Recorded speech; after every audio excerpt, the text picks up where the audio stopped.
Welcome to the Great Birth Rebellion podcast. I'm your host, Dr. Melanie Jackson. I'm a clinical and research midwife with my PhD, and each episode I cast a critical eye over current maternity care practice by grappling with research and historical knowledge to help you get the best out of your pregnancy, birth, and postpartum journey. Welcome to today's episode of the Great Birth Rebellion podcast. And today I'm talking about pushing out your baby. What happens? You've done the whole labour and now you've come to the part where you need to push your baby out. Now, this will be of interest to you if you're having your first baby or if you're having your first vaginal birth after a previous birth was a cesarean.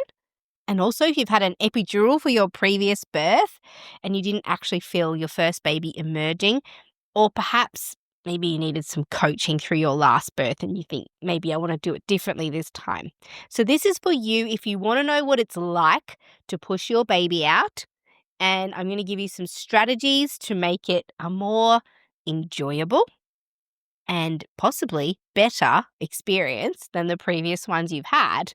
And I've heard lots of women, including myself, refer to this pushing phase of labour and birth as the most enjoyable part of the whole birthing experience. Your oxytocin levels are high.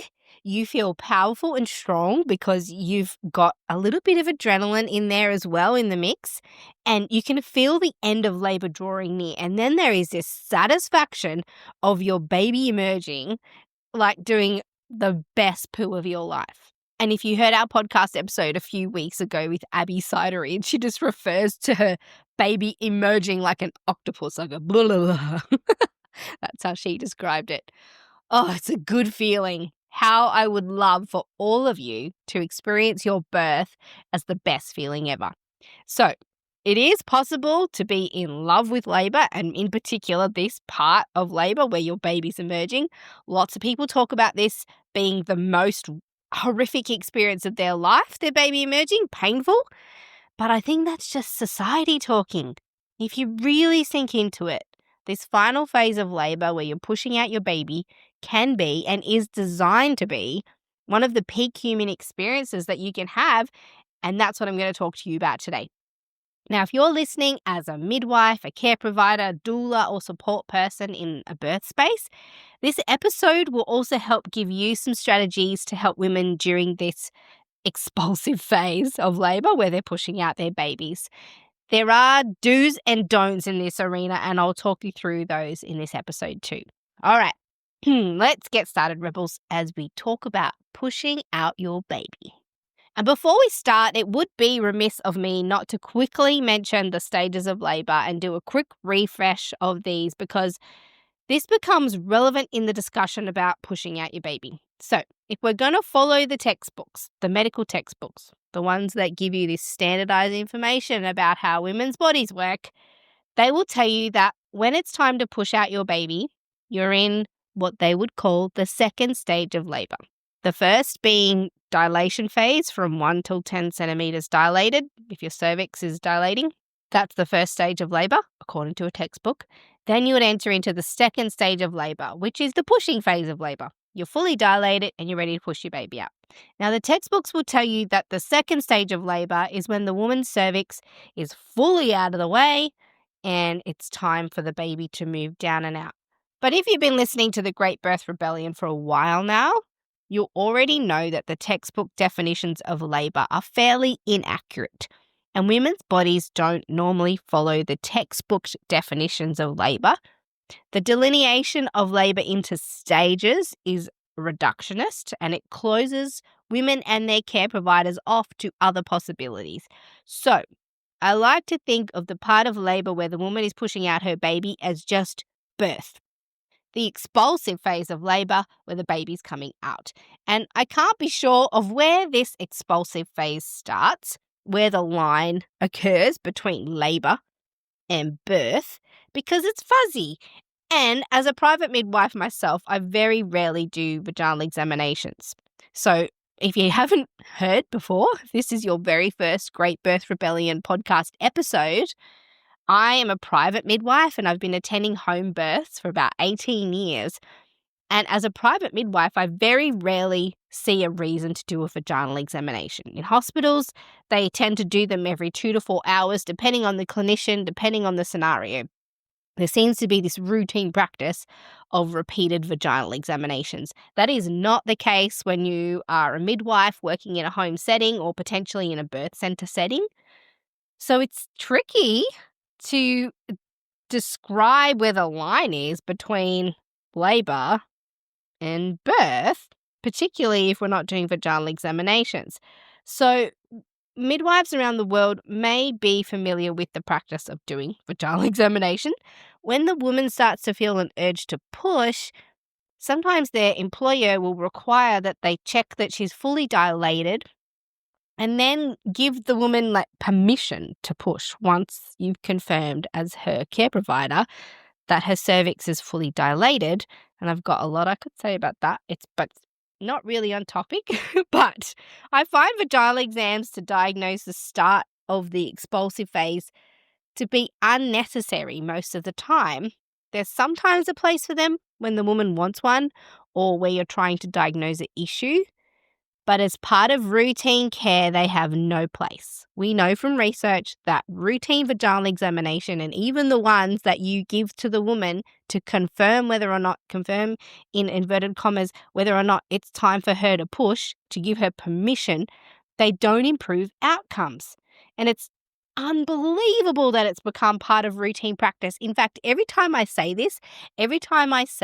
there's no reason to do a vaginal exam to diagnose fully dilated so the woman gets permission to push, I get emails and messages from midwives saying, oh, well, Mel, what about if her cervix isn't fully out of the way?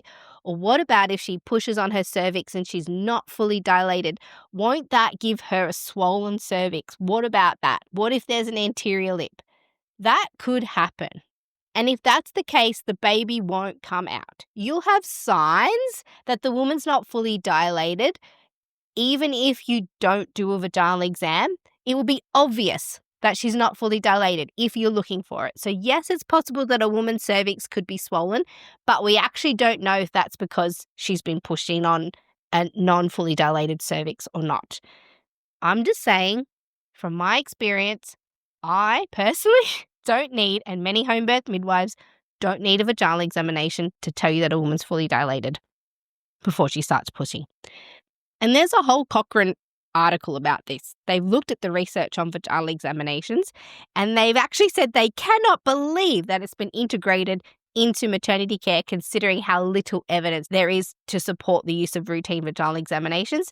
And they concluded that it doesn't improve outcomes for women or babies. So that research paper is in the resource folder. If you're on the podcast mailing list, then every week I send an email out to give you the resources for each individual episode.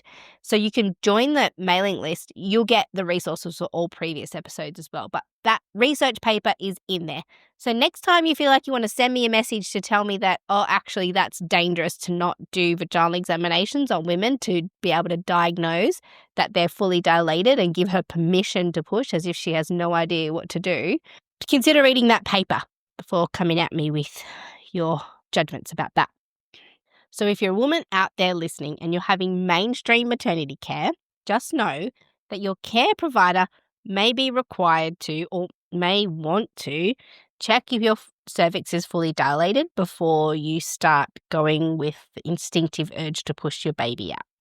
So this is considered part of diagnosing whether or not you've entered into the textbook phase of the second stage, which is defined as the point in which your cervix is fully dilated and it ends with the birth of your baby.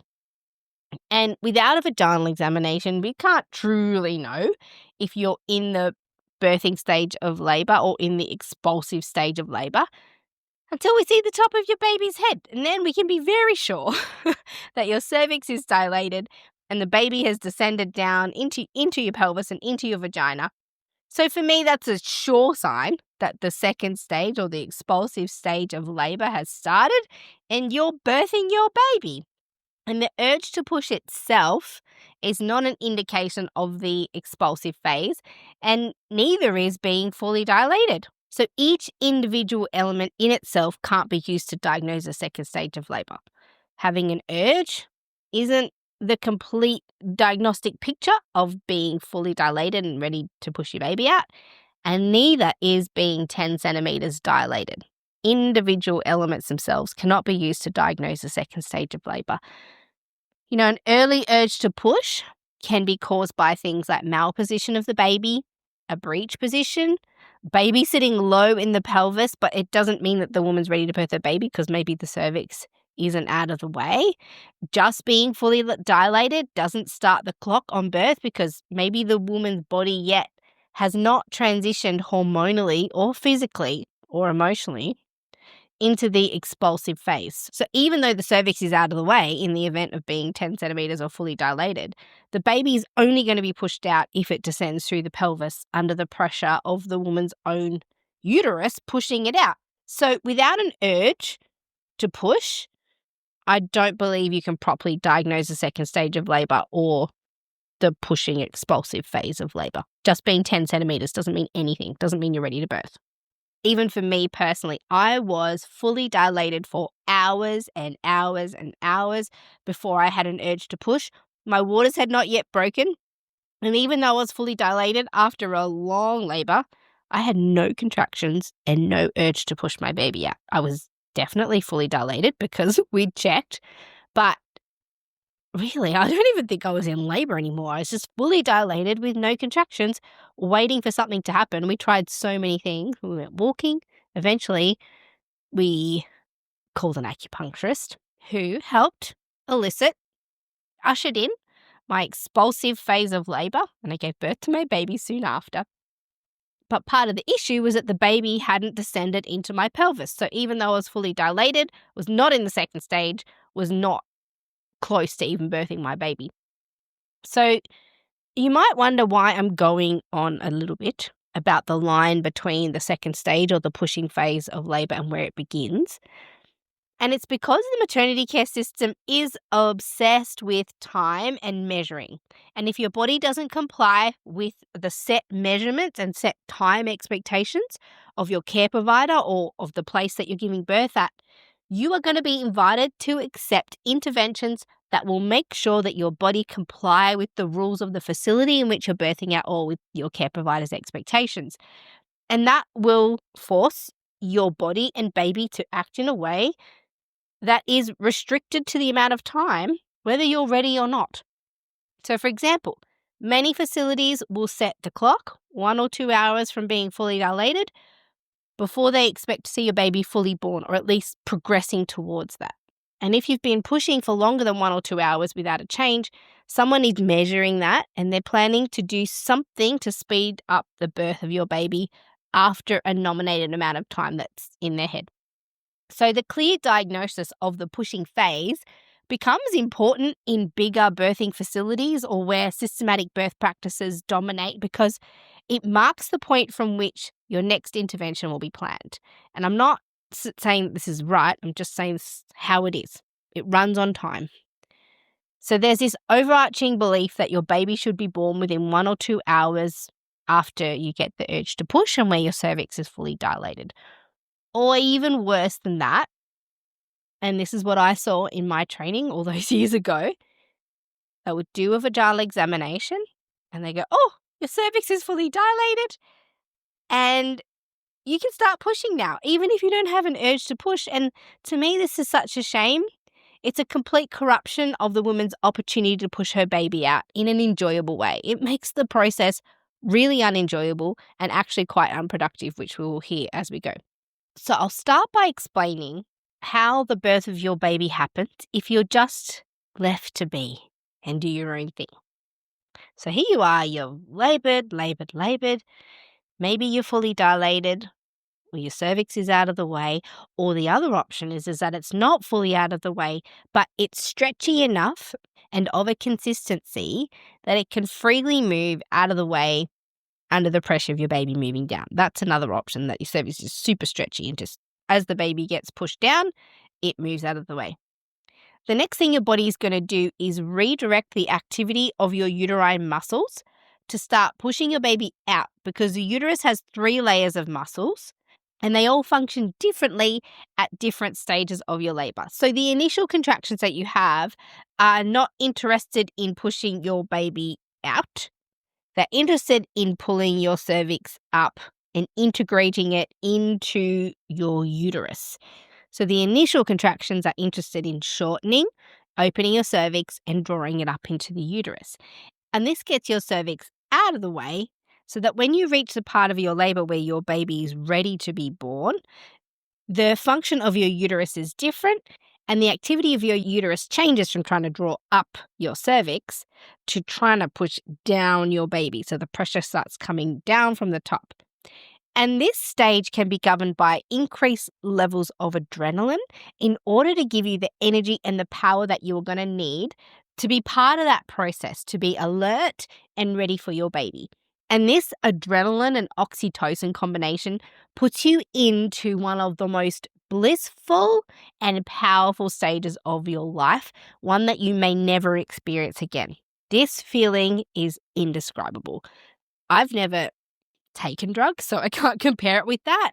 But a birth that is uninterrupted by interventions or medical management or people just like invading your birth space has got this unique hormonal cocktail that makes you feel incredible.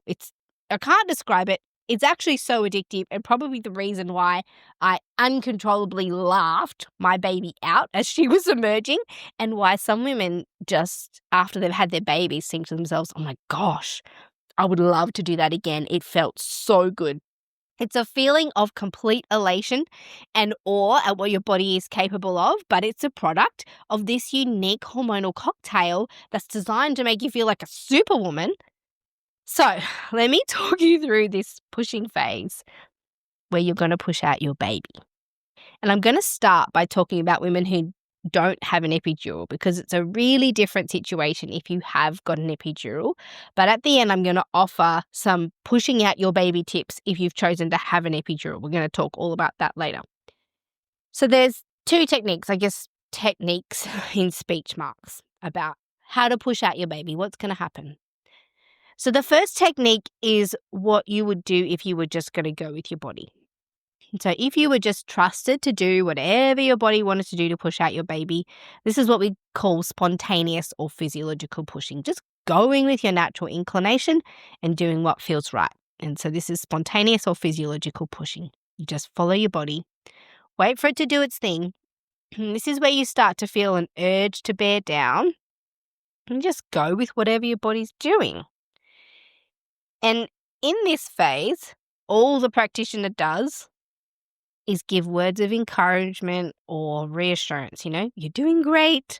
This is perfect, wonderful, if that's what you need. Not all women need this kind of encouragement, but some women do look to their care provider. It's like, what's going on? And the care provider can, this is normal. You're doing great. There's no direction on how or when to push or how long to push or when to start pushing or anything like that. It's all directed by the woman's body, by your body, and you're encouraged to just go with your natural urges. Better still, the practitioner just doesn't say anything and doesn't distract the woman. This kind of requires a little bit of focus. And if you're allowed to go completely into body, closing your eyes, blocking out everything that's going on the outside, you'll be amazed at what you feel and know about what to do next and what your body is capable of. So this does require you, the woman, to be fully confident in yourself and not in need of this external encouragement.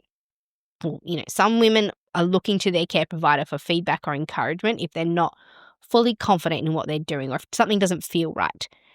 And then, so that's just physiological pushing, just letting your body do it. That's what we're made for. That's what our body's capable of. Birth is an involuntary process. So if your mind is not in the way and you just allow your body to do its thing, it can do that.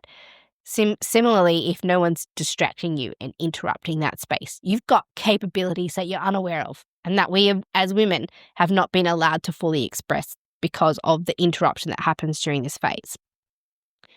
So then there's the second option, this coached pushing option, this process where whoever's with you believes that whatever they know about your birth is more authoritative than what you know and that what your body is trying to do.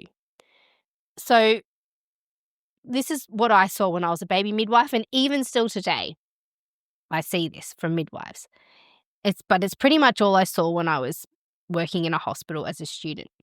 And it can happen in a few ways. Sometimes it happens, the midwive's done a vaginal examination and discovered that the woman's fully dilated, and she'll go, "Great, you're fully dilated. It's time for you to push.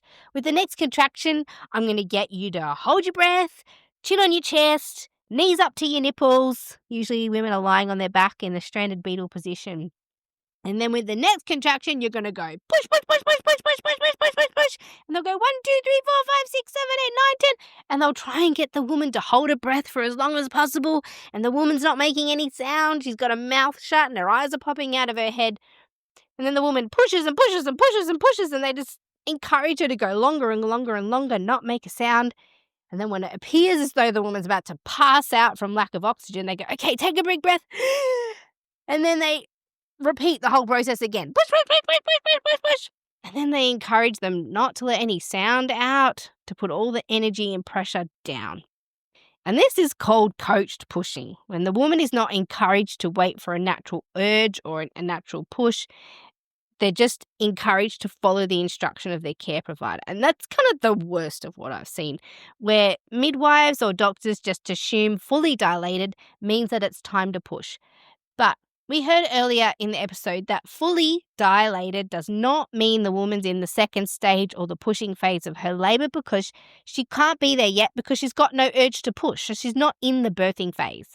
She's not in the pushing phase yet. She's got to have an urge to push and be fully dilated to even be considered starting the clock on the pushing phase of labour. And the reason she doesn't have an urge is probably her baby is not in the right position yet. Part of having a baby and giving birth is, yes, your cervix being fully dilated and out of the way, but secondly, that your baby's in an ideal position to come low into your pelvis and be born out.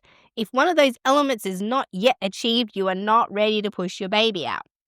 And the other part of that is cervix fully dilated, urge to push, but has the woman's internal hormonal cocktail transitioned into the pushing phase? Has she entered into power mode, superpower mode, superwoman power birthing mode, whatever I'm trying to say?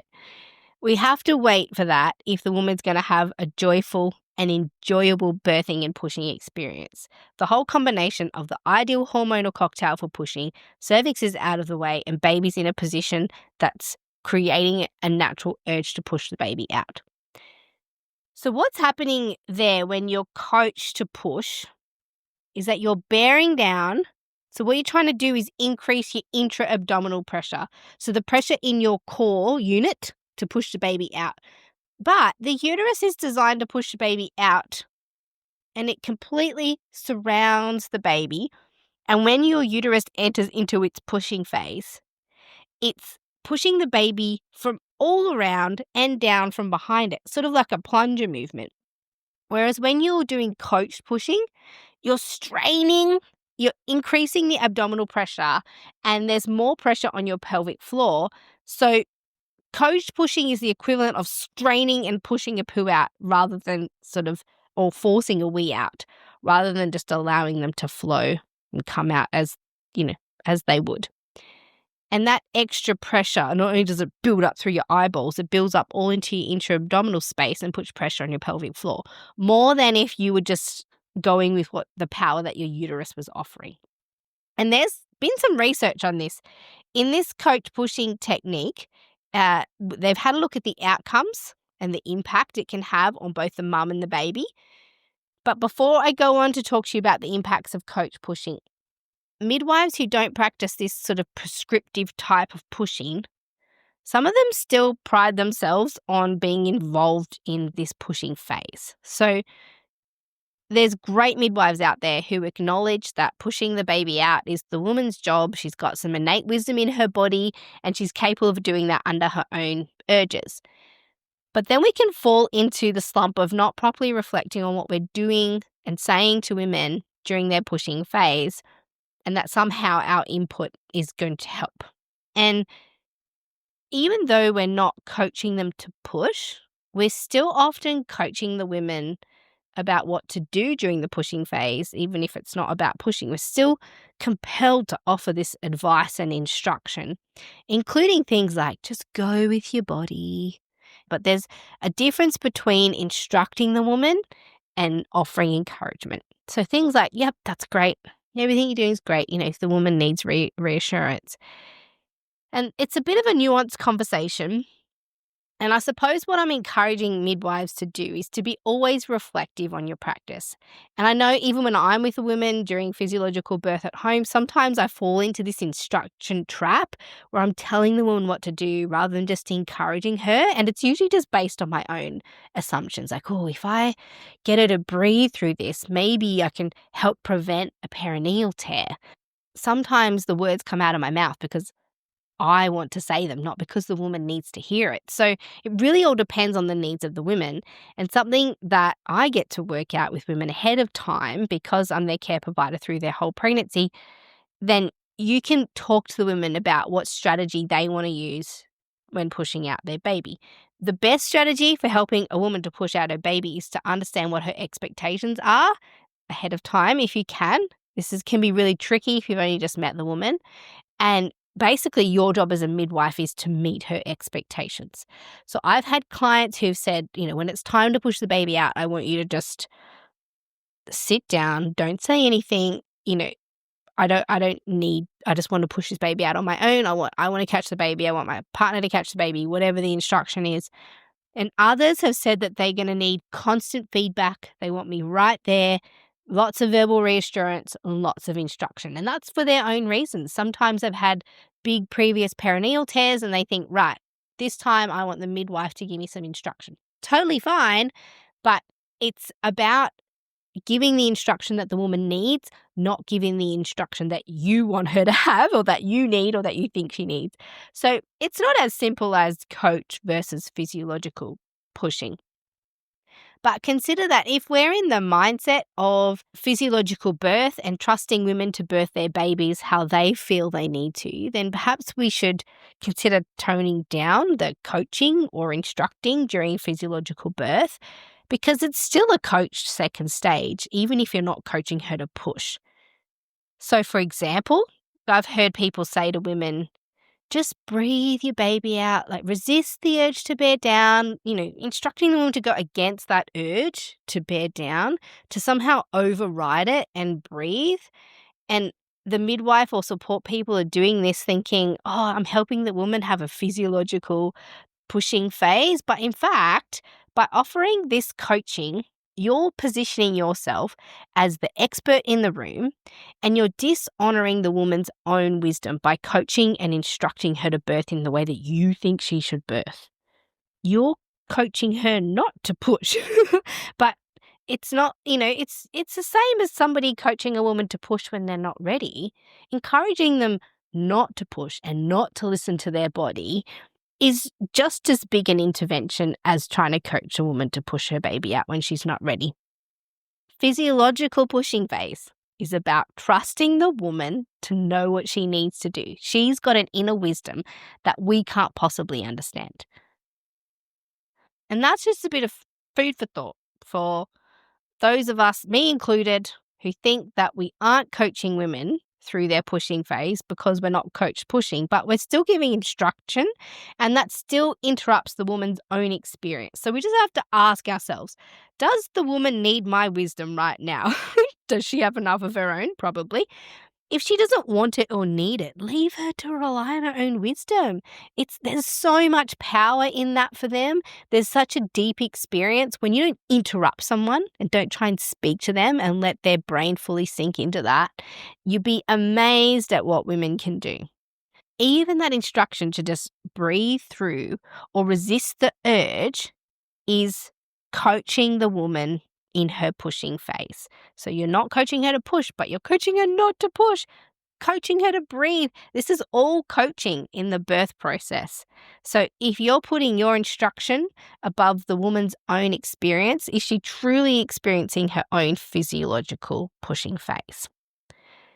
So let's talk about what you might expect, the birthing woman, to happen when it's time to push out your baby. So if everything's progressing normally and no one's giving you any instruction on what to do next, no one's telling you to breathe differently or push or stop or go or whatever your well-meaning midwife is trying to do. So now I'm not tapping into the textbooks. Now I'm going to tell you what I know about physiological pushing phase and what it looks like and what happens to women when they go with their own body to push their baby out. So this is based on 18 years of observing physiological birth at home. And it's usually associated with some kind of noise. Women do not hold their breath during the pushing. They look like they're intensely trying to concentrate, so much so that if you interrupt them, you can see them snap out of something. They're trying to concentrate. Some women will thrash about. Some women will put their hand between their legs so they can feel what's going on. Some will cry out.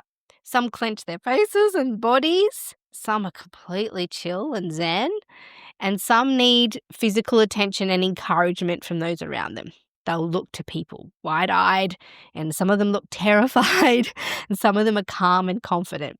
And the role of the people in the space are to help the woman sink into a sense of calm, to know that everything is okay and that she can trust what her body's doing. So what is happening is that your cervix is fully dilated.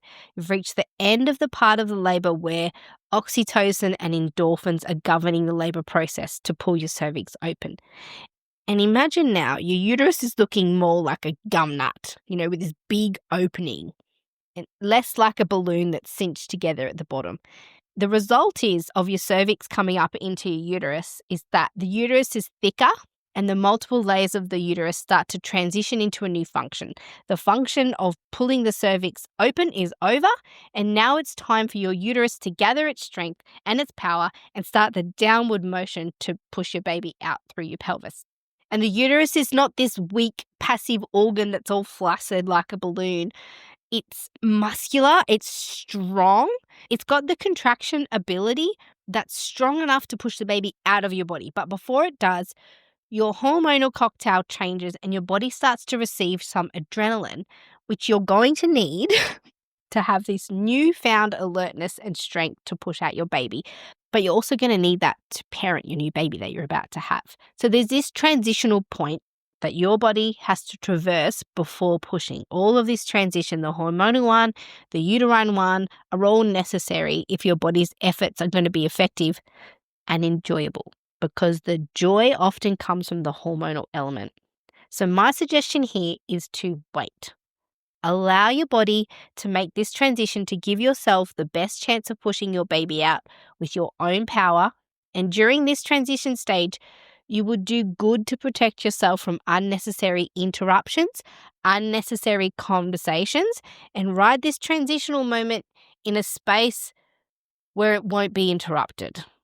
This means that people around you need to be quiet. Stay warm. Immersing in water can help at this point induce some relaxation and accentuate your focus. Have a rest if you need to. Stay hydrated. Drink if you're thirsty. I'm going to suggest here that you listen to the previous episode 166, which was an ode to Odont. If you need to fully understand the needs of yourself and women in labour, he gives a beautiful explanation of how to help women transition into this phase. But basically, if you want to have a physiological pushing phase, you have to optimize the function of your body, and optimizing it means not interrupting the physiological process. Staying warm, quiet, safe, dark, and an unobtrusive environment. So that's the first job. So the first job is to block out anything that's going to distract you. Give your body time to transition into this pushing phase. Then just submit to your body. Slowly, as your contractions peak, you'll start to feel your body doing something different at the peak of contraction. Whereas before, when you had a contraction, you wouldn't have felt the urge to bear down. They kind of start to feel a little bit all the same. Then when you're fully dilated and your baby's starting to move out and you're transitioning into this part where you're about to give birth, the contractions do start to feel different. Sometimes some will feel different, some won't. Then maybe at the peak of a contraction, you feel something different, but then not. And you can just notice it. Just notice what's changing and do what feels right. Just let it pass. But just noticing, what is my body doing? Ooh, that's new and different. How exciting. Maybe I'm transitioning to birth. You might notice your voice and sound changing and doing something different. And certainly midwives who work with women in physiological birth and who are prone to just sit back and listen, midwives recognize the unique sounds of a woman who is feeling the urge to push or who's transitioning into feeling the urge to push. This happens to me all the time, and me and the second midwife are making eyes at each other like, we know what's happening here. She's transitioning into a pushing phase. So gradually that urge to bear down will strengthen. And in the situation where you start to feel an irresistible urge to do something, it might be an irresistible urge to bear down or scream out or vomit, whatever you feel like you need to do, it's going to be involuntary. Your body is going to want to do that. So try and keep your thinking brain out of this moment and just submit to whatever your body is asking you to do. It's designed to do this. We don't have to instruct our body as to what to do to push our babies out. In fact, if you let your brain take over this process, you're probably going to complicate the whole thing. So your body is in communication with your baby and it knows how many contractions are needed, at what strength they're needed, and when to give you an urge to bear down and when to bring your baby out. This is the same as labor. So submit to the process. Do what feels good and right in the moment. Don't overthink it. There's no room for our cognitive capacity in this process of labor that's largely involuntary. Of course, ask for help and advice if you need it. If your mind's taking over and you're feeling doubts, you can ask around to the people around you that you trust, whatever you need to ask. But it's okay to sink into this process. And you don't have to ask people around. You've got an expertise that you can tap into, but you've just got to be allowed to. So then, as this urge to push builds, your pushing efforts will feel stronger and bigger, and you'll feel your baby moving down into your pelvis and filling up your vagina. And at this point, you may instinctively try and slow down the birth of your baby by trying to hold it in internally. Some women sort of like, you can see them there. They've tightened up their whole body and you think, oh gosh, she is really trying to hold her baby in. And sometimes women will hold their breath and just breathe really shallowly, like, oh my gosh, if I let this breath out, maybe I'll be letting my whole baby out. But I do think women do something instinctively to try and slow down the birth of their baby. And sometimes they're doing it because they're scared and they get this tense feeling about the stretching that's about to happen and they feel frightened and they almost harden up to hold their baby in because they're fearful. So in this moment, if you're feeling fear because of the pressure of the baby in your vagina and you can feel that you're getting really close, that if you just allowed your body to have this baby, that it was going to come out, but that is frightening you, now it's time to remind yourself that your body is capable of opening and softening, and the less that you fight the process of birth and the process of your baby emerging, the softer you can make your vagina and your vulva and the tissues and your around and your pelvic floor. They're all very flexible and movable. And as the baby moves through, if you're surrendering rather than fighting, you actually might reduce the chance of your perineum and vulva tearing as your baby comes out, because your baby is coming. Your body's got the strength to push your baby out. But if you're fighting that emergence with fear, then you could end up causing your perineum to just be firm and hard and your pelvic floor to be firm and hard around the baby, and your baby's got to fight through that. And overcoming this mental barrier can become easier with some control of your breath. And so here's where at times I'll give women instruction about their breath. If they've said to me, oh, I'm really scared and oh gosh, I don't want the baby to come out and I'm really worried I'm going to tear, or whatever their fear is about the baby emerging, is the time where I might just give some instruction on how to breathe to soften and to reduce the fear. And this breathing is just a remedy. If you can feel fear creeping in and the fear is causing you to feel tight and unable to submit to the birth process, In these circumstances, you can try some big, deep, slow breaths, just in and out. Soften your jaw and your throat. In a way, if you let out a sound, like a low moan, like a or rather than like a high-pitched screech, like a where you're holding everything in and tight with a tight clenched jaw. This kind of activity can just help you to override those feelings of fear and just tell your body it's okay to surrender. So soft jaw, soft throat, low breath sounds out, deep breaths instead of shallow ones. This breathing can be a way of calming and relaxing yourself. And this is where I see midwives, myself included, if I sense that the woman is feeling this fear, here's where the coaching of a midwife or a support person or a doula can help the woman find her zone again by reminding her of techniques to add calm to the situation. It's not coaching her on how to push her baby, but more about how to stay soft and calm so that she can just surrender to this really new and sometimes alarming feeling of the baby coming out of you. It doesn't happen very often for us. And so the new sensation can fill women with fear and concern. So some reassuring words, this is normal, this is how it is, this is how it feels. Let's do some deep, calm breaths so you can surrender and open your body up to allow your baby out. And as you're breathing, you can try and tap into the experience of the baby moving through you. Close your eyes, notice what's happening and pay attention to what your body's asking you to do and what it's capable of doing. Like, whoa, I am at full stretch. How amazing. So you have this internal wisdom and this internal instruction that no one else has. So that's your wisdom and that's your power on how to birth your baby. It's different for every woman and every baby. So you can just tap in and listen to that. Close your eyes. Slow breathe, deep breaths. What's my body asking me to do? Is it asking me to move? Is it making me bear down? What do you need? So then you'll get to the point where your body's pushing efforts will result in your baby crowning.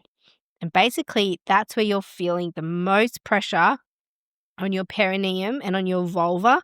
Your vulva is at full stretch. Your vaginal opening is at full stretch because before that, the baby was coming down and pushing on your vulva, and it was stretching during the contraction. And then when your uterus relaxes for the rest between contractions, the baby goes back up a little bit. That's normal, this kind of swinging back and forth. So with the pressure of a contraction, the baby moves down and applies pressure, and you're feeling that stretch, and you're thinking, oh, okay, there's the stretch. And then the contraction goes away, and you feel the baby move up back again, and the stretching reduces. This is normal. This is appropriate descent of the baby.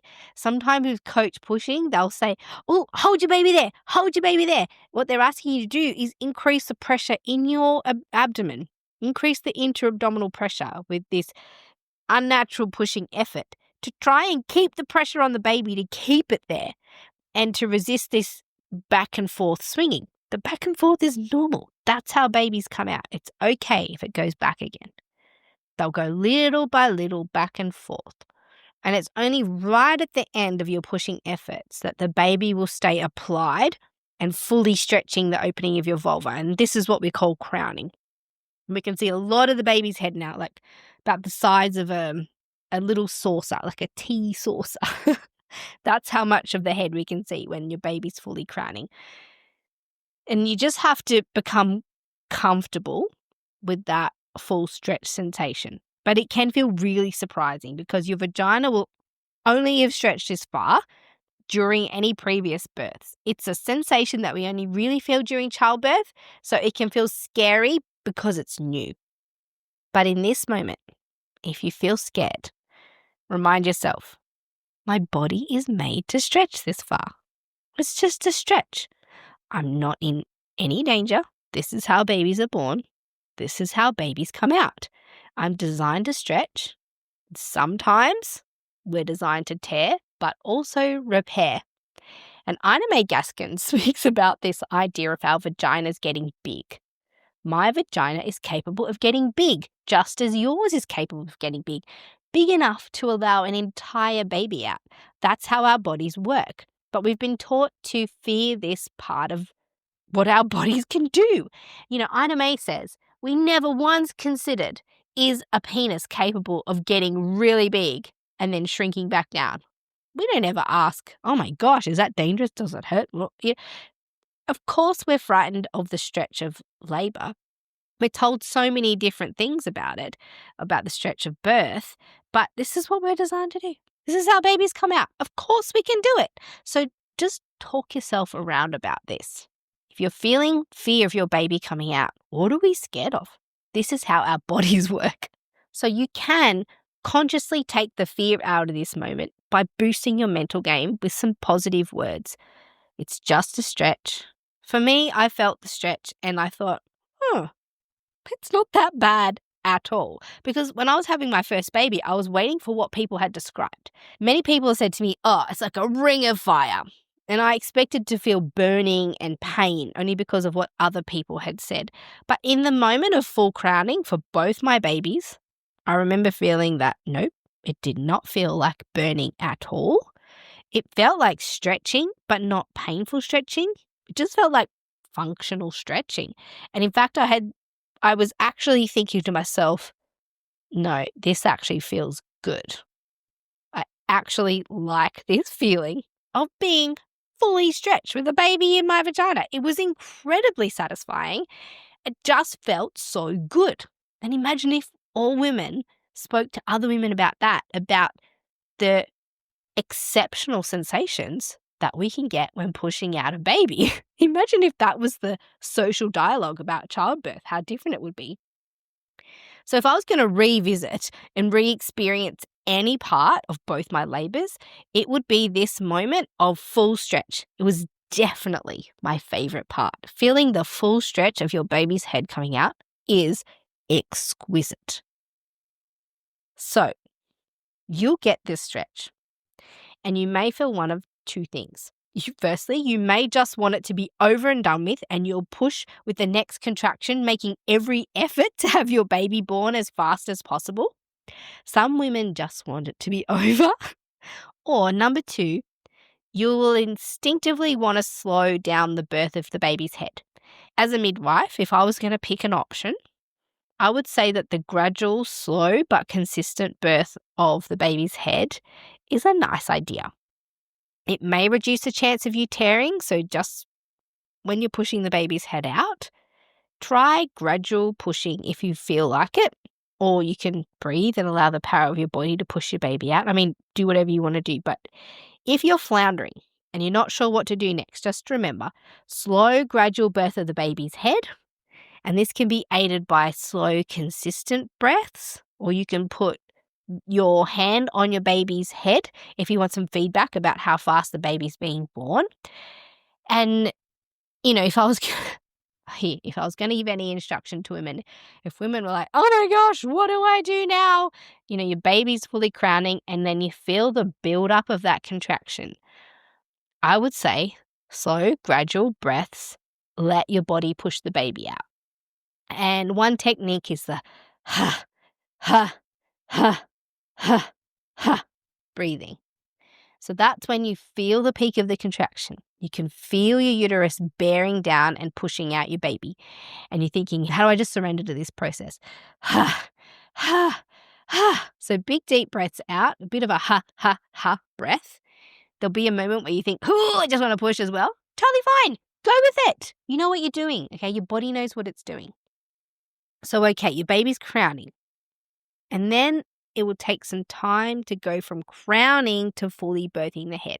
So some women will do it in like 1 or 2 pushes, 1 or 2 contractions, or you might need like 5 or 10 from the point where the baby's crowning to giving birth. But once the baby's crowning, you're close to giving birth. It's happening. Don't go anywhere. So there can be reasons that prevent the baby being born from this point, but it's the job of your midwife to recognize that. You just focus on what your body's doing, but your body might be telling you something's not right. And it's good to vocalize this. That's what the people around you are for, to help you deal with any complications. So I've been with women before and they've told me what maybe I was already thinking. So I was thinking, oh, why is this taking so long? Something doesn't seem right. And then the women will look at you and say, I think the baby's stuck. This doesn't feel right. Something's not right. And you think, right. That's kind of what I was just thinking. I didn't want to say anything at this point. But when you tap into your own experience that you're having, you'll be amazed what you can know and what your body's telling you. And it can be good to share that with the people around you because maybe they're also thinking it. And so at that point, I'm like, right, if that's what you think and that's what I'm thinking, let's see what we can do about this. And that's the time where you can brainstorm some options for what to do next. But if there's no delay, so soon after crowning, you'll be birthing your baby's head.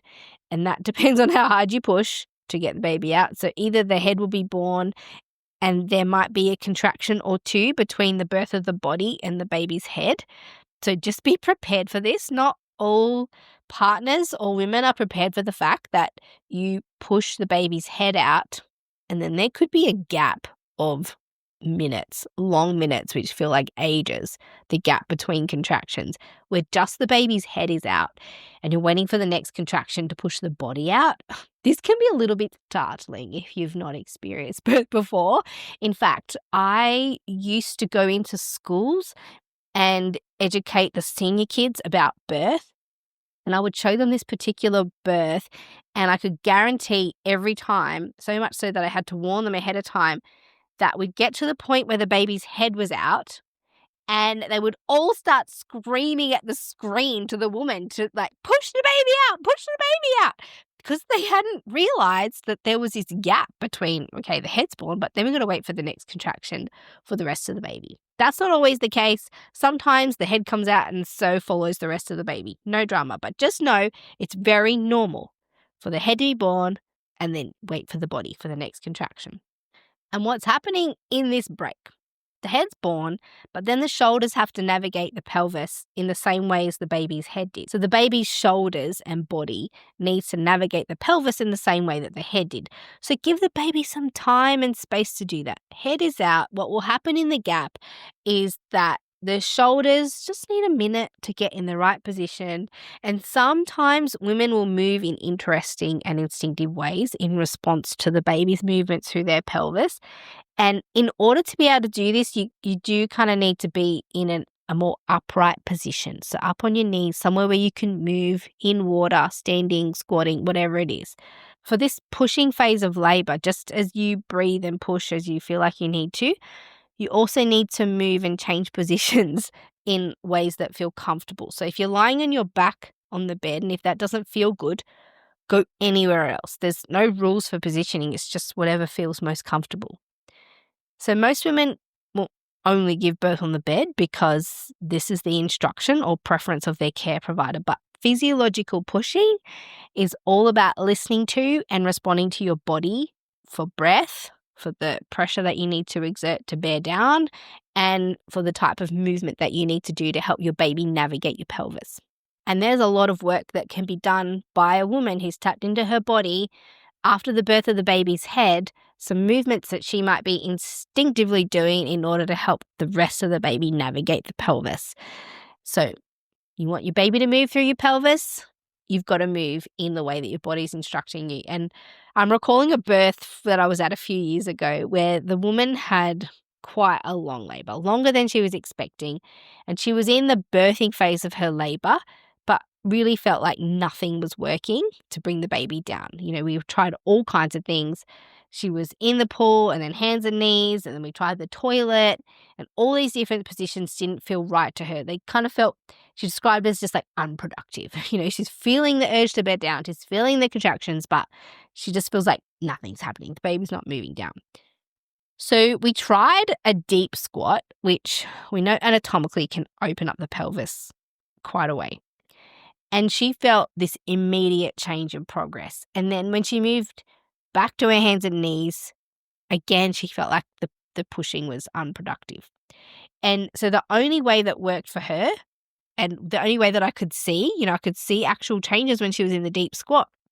And then when she was on hands and knees, I couldn't see anything. the only thing that worked for her was this deep squat, which is not something I usually use except in these rare circumstances where the woman notices a helpful change. And because of the deep squat, it actually is kind of it does elicit a bit of an artificial sort of Valsalva experience within the woman's body, a bit of extra pressure, like you were exerting a big push. And so the baby can come out quite fast. And I usually, if we're going to use this to help the baby reposition, we'll just get the baby to a point of, say, crowning and then change into a position that's less impactful on the speed of the birth. But for this, I just had this feeling. I was like, no, I think we're going to stay in the squatting position for the whole birth. And we saw the head crowning, and my other colleague said, are we going to get her on her hands and knees? And I said, absolutely not, because we've just witnessed how this is not working for her. The baby's head is nearly out. There's no way I'm about to change the mechanics of what's going on right now mid-birth, where you might be in a situation where the head is out, but then because you've changed position, the shoulders are no longer capable of navigating the pelvis. So we left her in the squatting position, which is what she wanted as well. We sort of said, look, I think this is the best position to push in. And she said, yep, I agree. And she was happy to stay in that position. And so, my initial habit was to only be in the deep squat until we saw progress. But in this scenario, we read the room, we listened to the woman. She felt like it was a more productive way to push. And so we stayed there and did it like that. A lot of birth is just reading individual circumstances and learning on the fly, doing what feels good. Okay, so this is your birth now. The head's out and we're waiting for the body. And so for the next push should come the rest of the baby if they're positioned ideally. Then up to your chest for uninterrupted skin to skin. Both of you wrapped in warm towels and blankets in this big warm nest, meeting each other's gaze and keeping the cord attached for optimal transition to life. And just keeping the oxytocin levels high. This is where the joy is in birth. The transitional hormones that happen when you're pushing your baby out, absolute bliss. The moment where the baby is fully stretching to be born, oh my gosh, amazing. And then the oxytocin peak, the minute your baby's born, peak human experience. Where do we get off interrupting this moment for women and babies? If it doesn't need anything, leave it be. Oh my gosh, it's the best feeling in the world. So, what do we know for sure? We know for sure that there's no need to prematurely push if you don't feel like it. Also, not to hold back on pushing if you do feel like it. And I think that's a good basic rule. So, if you're confronted with a practitioner who's like, right, it's time to start pushing, but you're not feeling it, it's okay to say, look, I'm going to wait until I feel like pushing before I even start. And then again, if the midwife's saying, oh, don't push, don't go with those urges, you can just say, look, I'm just going to do whatever my body asks me to do. I feel like I want to go with my body. You do not have to submit to the coaching of somebody who's outside of your body if you don't want it. Now, there's some research about this. This is not just me saying what I think. So if we have a look at the research on this, there was a study done by Nigel Lee, Yu Gao, and Sue Kilday and Lauren Lultz. So shout out to you guys.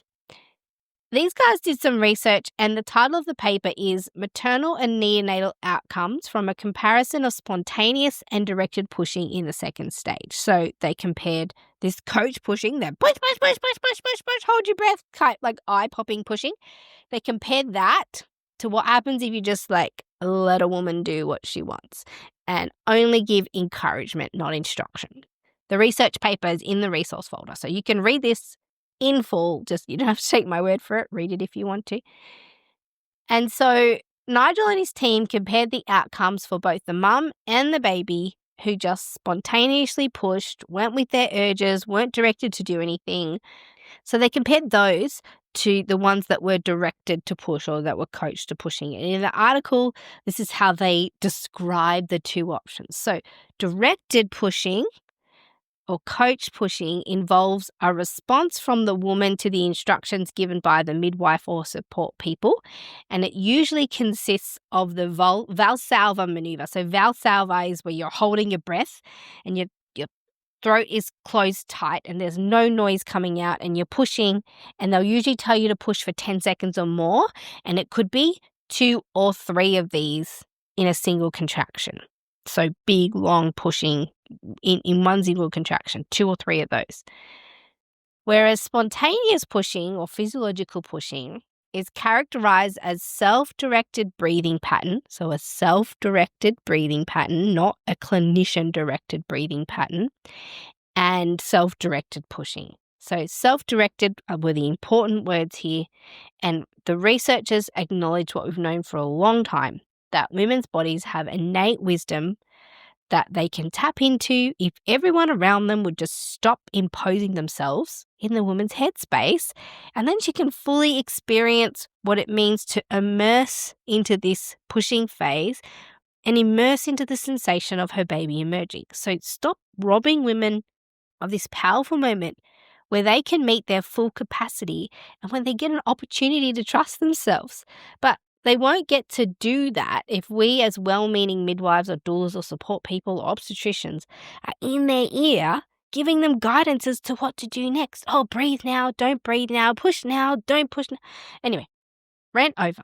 So let me continue with the research. So what Nigel and his team did is they gathered up a huge number of women. There were 69,000 over a 6-year period, and they gradually whittled them down to a group of women that they could easily compare each other against. So they eliminated women who didn't match their inclusion criteria, which is the usual way that we do things when you're trying to compare 2 groups, because you want to make them as similar as possible. So women who had assisted vaginal births with vacuum or forceps or epidurals were excluded, and women who didn't have the baby come out without assistance weren't included either. So nor were women who had epidurals. All the babies were full term and head down. They weren't breech. So they excluded all those women and only included the ones who progressed to an unassisted vaginal birth without a vacuum or forceps. And so when they took everybody out, they had 19,000 women to include in their study. And then they went about matching them in terms of age, health, ethnicity, and all these other factors. So they ended up getting 5,000 women in each group who were as evenly matched as possible so that they could properly compare the outcomes to make sure there was sort of no other explanation for why some women would have different outcomes to the other groups. So pretty good quality study, if you look at it.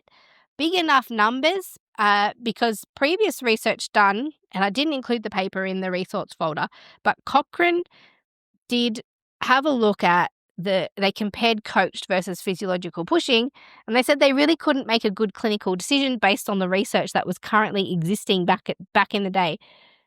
So this study by Nigel Lee and his team was kind of responding to the Cochrane research, which said we don't have enough information, and they're like, mic drop, here's all the information. So they answered the call and basically went, we're going to do a really good study that has enough statistical power to answer this question. And I think we can rely on this research to help answer the question about the benefits or not of coached pushing versus physiological pushing. So when they assessed the two, they found that women who were directed to push experienced significantly longer pushing phases and a higher but not significantly higher rate of 3rd and 4th degree tears. But they did have a higher use of episiotomy, significantly higher use of episiotomy. The episiotomy rate doubled. And some of the reasons why people do directed pushing, recommend that women do directed pushing, is that they think that it shortens the pushing phase of labour. But what the study found was that it actually lengthened it. And I think we can pretty much understand why. Is because when you start directing someone to push when they're not actually ready, of course, you haven't got the power of the woman's own physiological function, that transition where the uterus is assisting with the downward pressure and pushing out of the baby, and also the hormonal changes that have to occur in order for a baby to be born. If you start directing a woman to push before she's actually ready, it makes sense that the pushing phase and the birth would take longer. And then if the pushing phase is longer, then that automatically puts the woman at more risk of interventions to speed up that birthing stage, including episiotomy. So that could explain why they found an increased number, a doubling in the episiotomy rate for the women who were doing coached pushing. All right, so let's have a look here. The idea that a coached pushing can create a longer pushing phase. So what they found for first-time mothers, primips, women who are having their first baby, if they were not coached to push, 2% of the women in the study had what they would call a prolonged second stage, prolonged pushing phase. So that was over 2.5 hours was defined as a prolonged pushing phase. Only 2% if you're in the physiological pushing group. If you were in the directed pushing group, so if you were coached to push, 3.4% of women having their first babies had a prolonged second stage. So a statistically significant difference in how many women had longer pushing phases. If you'd had a baby before, second or subsequent babies, 2.6% of the women in the undirected pushing group had a prolonged second stage. But now this was significant. If you've had a baby before and then you are directed to push, 7.2% of those women had a prolonged pushing phase compared to 2.6%. So if they were allowed to just push by themselves, 2.6%. So that's 5% more women, if you've had a baby before, having a prolonged pushing phase if you were coached. But it's the episiotomy rate that gets me. So, okay, if you're a first-time mum and you just do physiological spontaneous pushing in hospital, this is hospital stats because it's not women having home births with private midwives, this is hospital, you would have a 13.6% chance of episiotomy, which is bloody high anyway. But the same kind of women, so in the same group, first-time mums, if you were directed to push, you would have a 23.5% chance of episiotomy. So 10% more was 13.6 if you just pushed on your own, 23.5 if you are part of the coach pushing group. So that's some information they collected on the mums. If you direct pushing, you're going to increase the chances of them having a delayed second stage and also increase the chances of episiotomies. But let's have a look at the babies. That's what they looked at for the mums. I won't go into all the stats, but if you want to see the stats, actually, previous me, before I was even doing the Great Birth Rebellion podcast, and I still have a YouTube channel, but on my YouTube channel, if you go to Melanie the Midwife on YouTube, there's a whole YouTube channel there, which gives you graphs and visual diagrams of this study, of this particular research that I'm looking at. The video is called Pushing Out Your Baby, and it was on Nigel Lee's study, so you can have a look. It goes for about 8 or 9 minutes, but in there is where I take you through all the baby stats.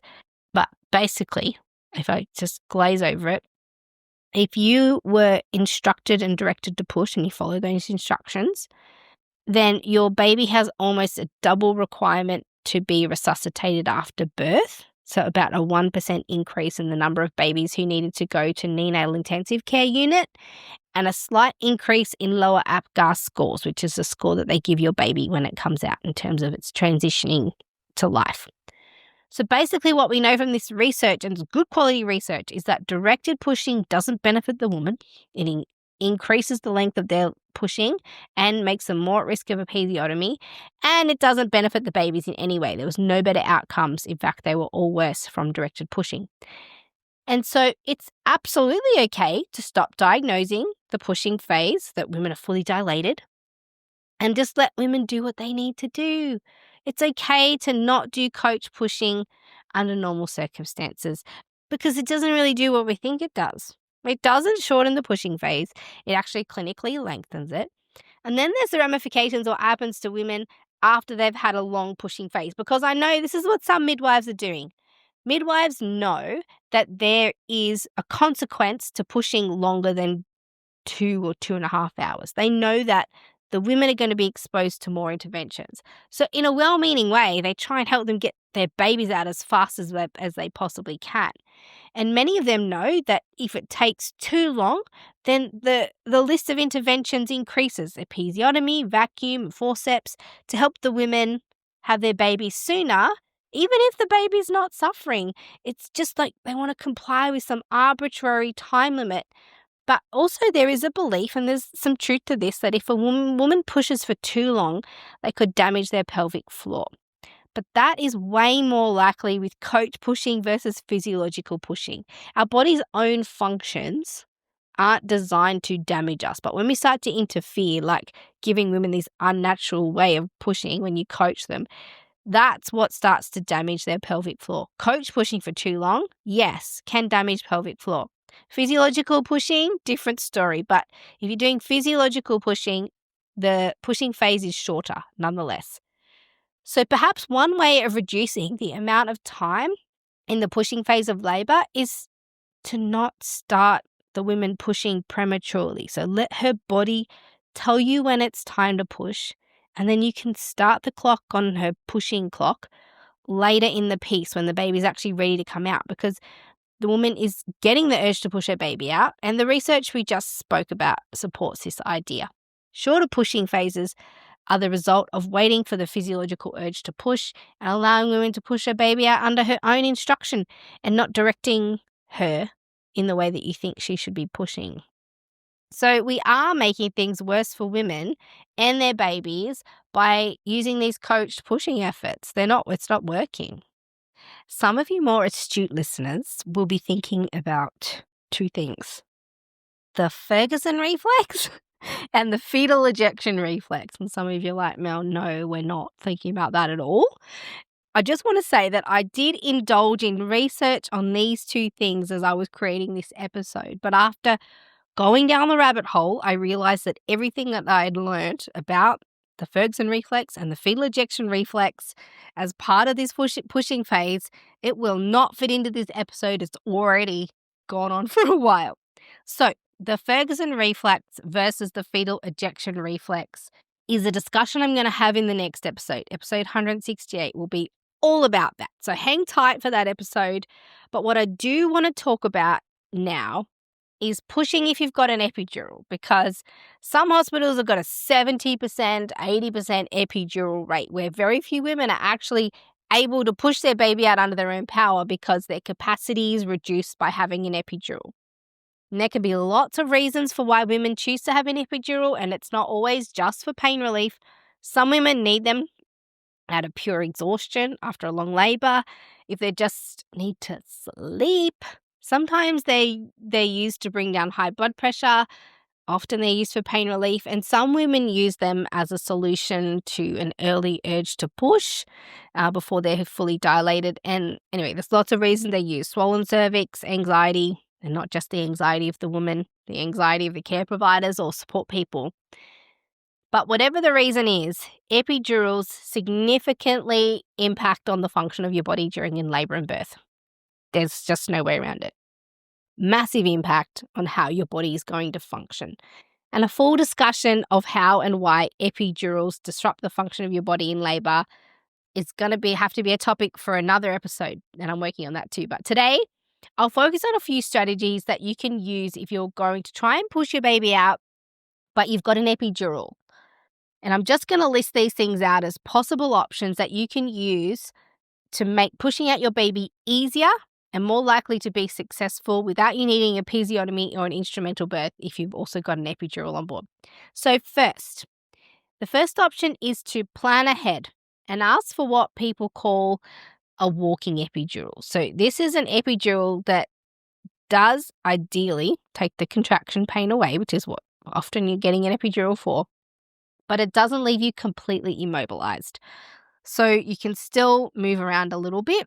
And although it says walking epidural, they call them walking epidurals. The name's a bit deceptive. You often don't have enough movement in your legs to walk, but you may be able to get your legs in a kneeling position on your hands and knees to sort of change positions on the bed or on the floor, but not really walking around. The fact is that you can still move, and it means your baby has a chance of being able to move through your pelvis, and it can reduce the chance of malposition issues for the baby, which is one of the side effects of an epidural. So one of the real downfalls of having an epidural used to be that women were completely immobile, which meant that their baby was more likely to get into a posterior position or really any position that made it hard for the baby to navigate the woman's pelvis. So getting a walking epidural, it means you have a lower dose of the same medication that they would use for the more classical epidurals. And the old epidurals meant that the women just were completely immobile. They couldn't move their legs at all. So that's the first option. If you're planning an epidural, ask for one that will allow you to be able to move and change positions. And sometimes they call these walking epidurals. Number 2, another strategy. After the initial dose of an epidural that creates the pain relief from the epidural, your epidural runs on an infusion where the medication continues to be administered into the epidural space in your spine. So it keeps dripping the medication in. It's not just like a bolus injection, one-off dose. It keeps dripping it in. And it's this continuous administration that creates the continuous effect. So an epidural isn't a single dose. And the good thing about that is that if you want to stop the effects of an epidural, you can turn off the infusion pump, the one that's administrating the medication, and over an hour or two, the effects of the epidural wear off and then gradually the sensation of labor returns. And it does take longer than a few hours to fully wear off, but a strategy that you could use to enhance your body's own capacity to push your baby out if you have an epidural is to turn off the epidural once your cervix is fully dilated. And you can ask for it to be turned off, and then while your baby, waiting for your baby to move down into your pelvis into the right position to be born, the epidural will wear off. Hopefully, the baby's moving down, and you'll be able to feel the sensation of what your body's trying to tell you to do when you're pushing. So you'll be able to receive instruction from your body on how to push. And this means that you can participate in the pushing because now you have some sensation back. But the real challenge with epidurals is if they're fully effective, that women can't always feel when it's time to push or even that they're having a contraction. Like they can't assist their body in any way. They can't move. They can't add or take away any of the pressure. You know, usually your body would be giving you feedback about what it needs you to do in order to help the baby be born, but these messages are dulled down if you have an epidural. So for the sake of improving your chances of being able to push your own baby out, perhaps consider turning off the epidural for the pushing part. Now, of course, you will feel a return in the labor sensations, which will gradually increase over the hours, but that's the point. But if you were planning on having an epidural to take away the pain completely, this might not be the option for you. But just know that you can ask for it to be turned off. You don't have to keep it on so that you can feel what you need to do in order to push your baby out. Now, even before you get to the pushing phase, and this is point number 3, even before you get to the pushing part of your labor, one thing that can make it hard for you to push your baby out if you have an epidural is that epidurals make it harder for your baby to get in an ideal position to be born because you're not moving. So one part of the baby moving down into your pelvis is that you're moving to help the baby get down into your pelvis as well. So one thing that you can do to help avoid this pitfall is to ask your care team to help you turn from side to side about every 20 to 30 minutes. So laying on your left side and then laying on your right side. And you can put one of those inflatable peanut balls or a stack of pillows between your legs, and you want to slightly tilt the top leg over the bottom leg. And most birth facilities will have these tools that you can use, the peanut ball or some extra pillows. And so you want to ask your partner or birth supporters to flip you side to side throughout the duration of your labor, and you can choose also to give birth on your side in a side-lying position. If you're unable to get into an upright position, like with the walking epidural, if you can't get on your hands and knees or up onto your knees in an upright position, just ask them to lay you on your side to give birth. And obviously someone's going to have to hold your leg up in a side-lying position. So number 4, the next thing you can do to help push your baby out if you have an epidural is not pushing right away once you discover that your cervix is fully dilated. And this can happen, is that you're there with an epidural, you're getting regular vaginal examinations because there's not really lots of other ways to be able to tell the progress of your labor because all the external signs are clouded by the epidural. And so the midwife might check your cervix and go, oh, you're fully dilated. Hey, you can start trying to push your baby out. But you can wait. So maybe once they've diagnosed, yep, fully dilated, ask for time for what we call passive descent. So as I spoke about earlier, there's lots of elements that go together to determine when you're ready to push your baby out. One of them is, yes, your cervix is fully out of the way. But the second one is that your uterus has transitioned to a hormonal state in which it can actually create the power and adrenaline that it needs to push the baby out. But also that the baby's in a position lower in your pelvis. So that can take some time. So after your cervix is out of the way, you need to allow time for the baby to move lower into your pelvis before you start pushing. So, basically there's a shorter distance to go when it is time to start pushing. So this is called waiting for passive descent. And so you don't start the clock on pushing yet because no one's pushing. She's just fully dilated. And there is a great paper on this in the resource folder about the idea of passive descent during an epidural. So if you're on the podcast mailing list, you'll have access to the resource folder.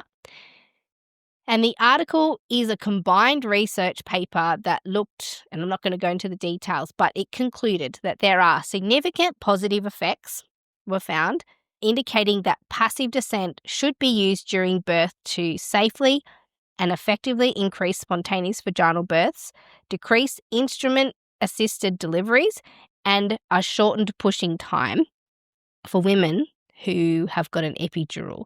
So you can read more about that if that article interests you. But fully dilated, if you've got an epidural, and then allow for what we call passive descent, where they will start to sort of measure, again, it'll be a vaginal exam, the movement of the baby down into the pelvis and not starting to push until the baby is further down in your pelvis. Okay, number 5, my final suggestion to help you bring your baby out more effectively if you have an epidural is to pull in order to push. And what this means is that you can sit in a semi-upright position on the bed. So the very big benefit of hospitals is that they've got these beds that move and do all kinds of things. You can sit the bed upright and be sitting a bit more upright, or you can even squat if you've got one of those walking epidurals. And if you've got some length of fabric, so a birth sling or a non-stretchy fabric, such as a rebozo or something, you can rig that up in front of you and play a kind of tug of war with it during your contractions to help add a bit of oomph to your pushing efforts when you have the epidural. So you're pulling in order to push. And this means you might need to get creative about where you're going to loop and anchor the other end of the sling. One end has to be fixed to something firm so that when you're pulling on it, it's not going to move. And that could be a part of the birth bed, or if there's a bar over the bed, somewhere you can firmly anchor one end. I've actually seen a midwife loop it around her back, and when the woman pulled, she was almost pulling the midwife towards her, but the midwife was stopped from going completely forward by the edge of the bed. So the midwife was kind of being squished between the bed and the woman's pulling efforts. So we can get creative. But one end has to be fixed firm so that the woman, when it's time for her to push, then you pull in a tug of war type effort. And this can be a helpful strategy for effective pushing in circumstances where you're trying to push your baby out with an effective epidural that's in place. So unfortunately, when you have an epidural, you can't rely on your body to function physiologically because you've turned a lot of that off. A lot of the stuff that's necessary for your body to physiologically function is turned off. So you have to rely on the involvement of your care providers to assist and coach you through birth with an epidural. But if you don't have that, the evidence is clear enough for us to be confident that it's overall better for women and babies to be allowed to have control over the timing and process of pushing out their own babies. I can't even believe that I had to write that sentence and say it out loud, but there you go. It's clear from the research, I can't believe we got research on it, that it's overall better for women and babies to be allowed to have control over the timing and process of pushing out their own babies. Okay, stated a matter of fact. So I can't actually believe that we needed to use evidence to prove that it's fine and better for women to push out their own babies using their own power in their own time. But there you have it. Pushing out your baby, all of my thoughts and a bit of the research. That has been this week's episode of the Great Birth Rebellion podcast, and I will see you in the next episode. To get access to the resources for each podcast episode, join the mailing list at melaniethemidwife.com, and to support the work of this podcast, wear the rebellion in the form of clothing and other merch at thegreatbirthrebellion.com. Follow me, Mel, at Melanie the Midwife on socials, and the show at The Great Birth Rebellion. All the details are in the show notes.